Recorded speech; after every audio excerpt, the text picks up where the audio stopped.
առաջին հանրապետության անկախության օրն է, մայիսի 28-ը, որոշել եք գալ Եռաբլուր ձեր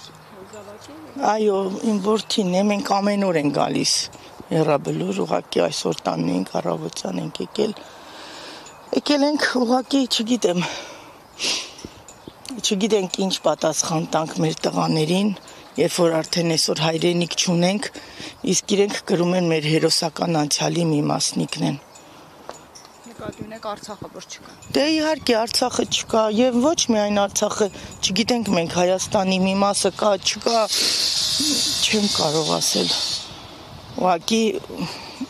ափսոս էին տղաները, որ պայքարեցին հանուն հայրենիքի, իսկ մի գրչի հարվածով հայրենիքը հանձնեցին թշնամուն։ Եվ ոչ միայն մեր տղաները, ինչու՞ չէ նաև 90-ականների հերոսները, ապրիլյանի հերոսները, ու խնդրեմ։ Որտեղ է զոհվել ձեր տղան։ Աղդամում։ Ինքը կամավոր է գնացել, բալես ծառայել է։ Էլի Արցախում է ծառայել, բայց հայրենիքը ավելի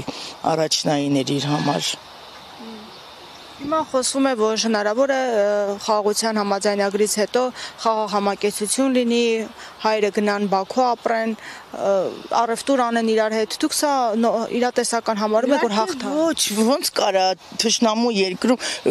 թշնամին մտնի, ես չգիտեմ իրան ինչ կանեմ, կխեղդեմ իմ ձեռքերով։ Դա ինչ աբսուրդ է։ Դա միայն թրքամետ հասարակությունը կարա ընդունի։ Ոնց կարելի է թշնամին, երբ որ այս ամբողջ Եռաբլուր է տղաներ, որ ապագա ունեին, պետք է ապագա կերտեին, զոհվեցին, որ թուրքը, հա, գա ապրի ստեղ։ Իհարկե ոչ, ես չեմ ընդունում։ Ասում են ինչքան պետք է այս թշնամանքը մնա, ի վերջո պետք է հաղթահարել այդ թշնամանքը։ Թշնամին միայն մնում է թշնամի։ Չպիտի մնար, ուրեմն այսքան զոհ չպիտի լիներ։ Ոնց որ ասեց այդ ները,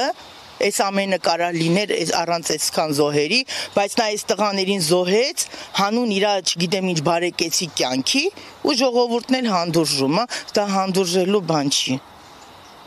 Պետքա շուտ այս իշխանությունը վերանա ստեղից, որ կարողանանք մենք տղաների արածը պատասխան տանք,